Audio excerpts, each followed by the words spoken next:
வீர சீரியல்ல இன்னைக்கு என்ன நடக்க போகுதுன்னு பார்க்கலாம். வாங்க வீடியோக்குள்ள போலாம். கார்த்தி பிருந்தா கழுத்தில் தாலி கட்டிடுறாங்க. இதுக்கு சப்போர்ட்டா நிக்கிறது மாறன். இது வீராவுக்கு தெரியாமையே இந்த விஷயமும் நடந்துருது.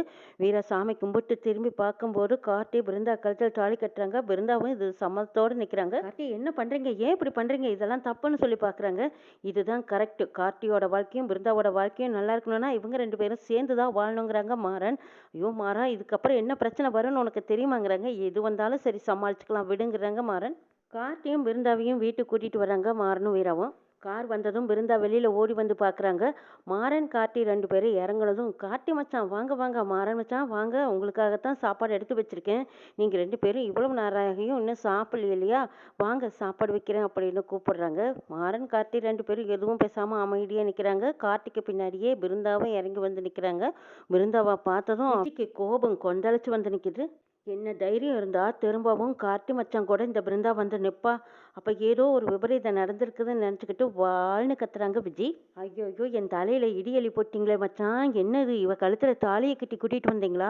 இது எல்லாத்துக்கும் காரணம் வீரக்கா நீங்க தானா? உங்களுக்கு என்ன தைரியம் இருந்தா என் வாழ்க்கையை கெடுத்து உங்க தங்கச்சி வாழ்க்கைய காப்பாத்தோன்னு நினைச்சு கார்த்தி மச்சானை கூட்டிக்கிட்டு போய் பிருந்தா கழுத்துல தாலியை கட்டி இந்த வீட்டுக்கு கூட்டிட்டு வந்திருப்பீங்கன்னு கேக்குறாங்க விஜி. விஜி எனக்கு இந்த கல்யாணத்துக்கும் எந்த சம்மதம் இல்லைன்னு சொல்றாங்க. ஆமா, வீராவுக்கு இந்த கல்யாணத்துக்கும் எந்த சம்மந்தம் இல்லைன்னு சொல்லிடுறாங்க மாறணும். அப்படித்தான் சொல்லுவீங்க, உங்க தங்கச்சி கொடுப்பீங்களாங்கிறாங்க விஜி. என்ன தப்பா பேசாதீங்க, நீங்களும் உங்க புருஷங்கோட தானே போனீங்க, அங்க போனதும் உங்களுக்கு தெரியாமையே இந்த கல்யாணம் நடந்ததுன்னு சொல்றீங்களே, இது ஏத்துக்கிற மாதிரியா இருக்குதுங்கிறாங்க விஜி. என் வாழ்க்கையை நாசம் பண்ண உங்களுக்கு எப்படித்தான் மனசு வந்ததோ, என் வாழ்க்கையவே நாசம் பண்ணிட்டீங்களே, இதுக்கு காரணமே நீங்க தான் அப்படின்னு வீரா மேல பழி தூக்கி போடுறாங்க விஜய். விஜய் எக்காரணத்து கொண்டு என்ன தப்பா பேசாத, இதுக்கு எனக்கு சம்மந்தமே இல்லைன்னு சொல்லிட்டு இருக்காங்க வீரா. சம்மதம் இல்லாம இருக்குமா, கூடவே போயிட்டு எதுவுமே தெரியாத மாதிரி வருவாங்களா, இவங்க தங்கச்சியை வாழ்க்கையை காப்பாற்றணுங்கிறதுக்காக கல்யாணத்தை பண்ணி வீட்டுக்கே கூட்டிட்டு வருவீங்களா? உங்களுக்கு எவ்வளவு தைரியம் இருக்கணும் ஏக்கா, என் வாழ்க்கை வீணா போனாலும் பரவாயில்ல, உங்க தங்கச்சி நல்லா இருக்கணும்னு நினைச்சு தானே நீங்க இப்படி ஒரு காரியத்தை பண்ணியிருக்கீங்கிறாங்க விஜி. எக்காரணத்தை கொண்டு என்னை தப்பா புரிஞ்சுக்கிட்டு இப்படி எல்லாம் தெரியாம பேசாதீங்கிறாங்க வீரா. வீரா மேல பழைய சுமத்தி ஓன்னு ஒப்பாரி வச்சு அழுதுகிட்டு இருக்காங்க விஜி. வள்ளி ராமச்சந்திரன் இவங்களும் ரெண்டு பேரும் என்னோ சத்தம் கேட்குதுன்னு வெளியில வந்து பார்த்தா இங்க பெரிய பிரச்சனையும் பெரிய கலவரம் நடந்த மாதிரி பேசிட்டு இருக்கிறத பார்த்துட்டு இந்த பக்கம் பார்த்தா பிருந்தா தாலியோட நிக்கிறாங்க. கண்மணி ராகவன் இவங்களும் வந்துடுறாங்க. என்னது என்ன நடக்குதுன்னு ஒண்ணுமே புரியாம பார்த்துட்டு இருந்த ராமச்சந்திரன் பிருந்தா கழுத்துல இருக்கிற தாலியை பார்த்ததும் உடனே போய், அட பாவி துரோகி, ஏன்டா இப்படி எல்லாம் பண்ணிட்டு இருக்க, வீணால அநியாயமா ரெண்டு பொண்ணோட வாழ்க்கையை கெடுத்து போட்டியாடான்னு கேக்குறாங்க ராமச்சந்திரன். வீரா, எல்லாம் தெரிஞ்ச நீயே இப்படி ஒரு காரியத்தை பண்ணலாமா? உன் தங்கச்சியோட வாழ்க்கைக்காக இப்ப இன்னொரு பொண்ணோட வாழ்க்கை அழிஞ்சவனுக்கு தான் ஏதோ ஒரு முட்டாள்தனமான காரியத்தை பண்ணியிருக்கானா, இதுக்கு நீயும் சப்போர்ட்டா இருந்தியேன்னு கேக்குறாங்க ராமச்சந்திரன். மாமா தயவு செய்து என்ன தப்பா எடுத்துக்காதீங்க, நானும் மாறன் கூட போனது உண்மைதான், பிருந்தாவும் கார்த்தியும் பேசுறேன்னு சொன்னாங்க, ஆனா அவங்க ரெண்டு பேரும் இப்படி ஒரு காரியத்தை பண்ணுவாங்கன்னு நான் நினைச்சு பார்க்கலிங்கிறங்க வீரா. இதை கேட்டதும் கண்மணி பாஞ்சுக்கிட்டு ஓடி வந்து பிருந்தா கிட்ட கேக்குறாங்க, இங்க பாருடி பிருந்தா, ஏய் என்னடி நினைச்சிட்டு இருக்க, இப்ப எதுக்குடி அழுகுற, மரியாதையா இந்த தாலியை கழட்டி வீசி எறி, இந்த தாலி உன் கழுத்துல வேண்டான்னு சொல்லி கண்மணி பிருந்தா கழுத்துல கிடக்கிற தாலியை போய் அத்து விட போறாங்க. என்னடி பாத்துக்கிட்டு இருக்க, நீ கழட்டுறியா இல்ல நானே அத்து போடட்டுமான்னு கேக்குறாங்க கண்மணி.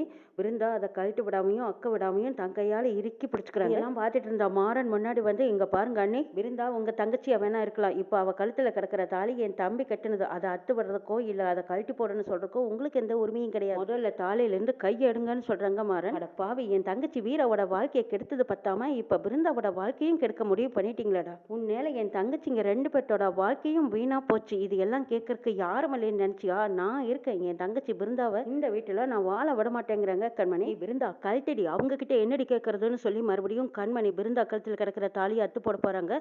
இதை பாருங்க நீ எங்க ரெண்டு பேர்த்தோட சம்மதத்தோட நான் இந்த தாலியை கட்டி பிருந்தாவை நான் இந்த வீட்டுக்கு கூட்டிட்டு வந்திருக்கேன், இவளை அத்து போடுன்னு சொல்றக்கோ வெளியே போன்னு சொல்றக்கோ உங்களுக்கெல்லாம் எந்த உரிமையும் கிடையாது, அவதான் என் பொண்டாட்டிங்கிறாங்க கார்த்தி. ஐயோ ஐயோ, ஏன் மச்சான், அப்ப என் கழுத்துல கட்டின தாலிக்கு பேர் என்ன? நான் பொண்டாட்டின்னு ஒருத்தி இந்த வீட்லயே இருக்க, இன்னொருத்தி கழுத்துல தாலியை கட்டி இந்த வீட்டுக்கு பொண்டாட்டியை கூட்டிட்டு வந்திருக்கீங்களே, அப்ப இது என்ன அர்த்தம் அப்படின்னு தான் தாலியை எடுத்து காட்டுறாங்க. விஜய், நீ ஏமாத்தி வாங்கிட்டது, இதுக்கு பேர் கல்யாணம் இல்ல, இதுக்கு பேர் தாலியும் இல்ல, விஜயும் நானும் தான் புருஷன் பொண்டாட்டி, நாங்க ரெண்டு பேரும் தான் சேர்ந்து வாழ போறோங்கிறாங்க கார்த்திக். இது எல்லாம் பார்த்துட்டு இருந்தார் ராமச்சந்திரன். இது எல்லாத்துக்கும் காரணம் இந்த மாறன் தான். டே, நீ இருந்த வரைக்கும் இந்த குடும்பத்துல நிம்மதியே இருந்ததில்ல, இப்ப இப்படி ஒரு புது பிரச்சனையை கிளப்பி விட்டுருக்கியா, இவனால ரெண்டு பொண்ணுங்களோட வாழ்க்கை வீணா போயிருக்கு, இதெல்லாம் உன் கண்ணு முன்னாடி தானே நடந்தது. ஏன் வீரா, நீயும் பார்த்துட்டு அமைதியா இருந்திருக்க, இவன் தான் தப்பு பண்றான்னு தெரிஞ்சிருந்து இவன் கூட போயிருக்கியே, எவ்வளோ பெரிய தப்புங்கிறாங்க. இப்படி மாத்தி மாத்தி பேசிட்டு இருக்கும்போது வள்ளி வந்து எதுவும் பேச முடியாம அமைதியா நின்னுட்டு இருக்கிறாங்க. ஏ வீரா, இதுவே உன் தங்கச்சிக்கு இப்படி ஒரு நிலைமை நடந்திருந்தா நீ மறுபடியும் இந்த கார்த்திக்கு வேறொரு கல்யாணத்தை பண்ணிருப்பியான்னு வள்ளி வந்து கேட்கவும் அமைதியா எதுவும் பேச முடியாம அம்மா நான் சொல்றத கேளுங்கன்னு சொல்லிட்டு இருக்காங்க. அது எப்படி பண்ணி வச்சிருப்பாங்க? அவங்க கூட பிறந்த தங்கச்சின்னா அது வேற அல்லவா? நான் எங்கிருந்தோ வந்தப்ப தானே எனக்குன்னு கேட்கறக்கு நாதி இல்ல, தாய் தகப்பன் இல்லாத பொண்ணு தானே, அனாதையா இந்த வீட்டுக்கு வந்திருந்தானே தானே என்னை பந்து வீசுற மாதிரி வீசி விளையாடிட்டு இருக்கிறாங்க. அக்கா தங்கச்சிங்க எல்லாரும் திட்டம் போட்டு தான் தங்கச்சி இந்த வீட்டுக்கு மருமகளா வந்தா போதும்னு தானே இப்படி ஒரு திருட்டு கல்யாணத்தை பண்ணி கூட்டிட்டு வந்திருக்கீங்கன்னு கேக்குறாங்க விஜய். பார்ப்பு இருந்தா இருக்கிற பிரச்சனையில இந்த பிரச்சனையும் இழுத்து போட்டுட்டு இருக்காத மாதிரி அதையா உன் கழுத்துல கிடக்குற தாலிய கலட்டி வீசி ஒரு நல்ல வாழ்க்கையா நான் அமைச்சு கொடுக்குறேன்ங்கிறாங்க கண்மணி. விருந்தா அழுதுகிட்டே அந்த தாலியை கிரன இறுக்கி பிடிச்சிருக்காங்க. இதை பார்த்த ராமச்சந்திரன் தாலியில இருந்து கையெடு, நல்லதோ கெட்டதோ தெரிஞ்சோ தெரியாமலோ கார்த்தி இந்த பிருந்தா கழுத்துல தாலியை கட்டிட்டான். 2 பேரும் ஒருத்தருக்கு ஒருத்தர் விரும்பி ஆசைப்பட்டுட்டீங்களேன்னு தான் உங்க 2 பேத்துக்கும் கல்யாணத்தை பண்ணி அழகு பார்க்கணும்னு ஆசைப்பட்டேன்.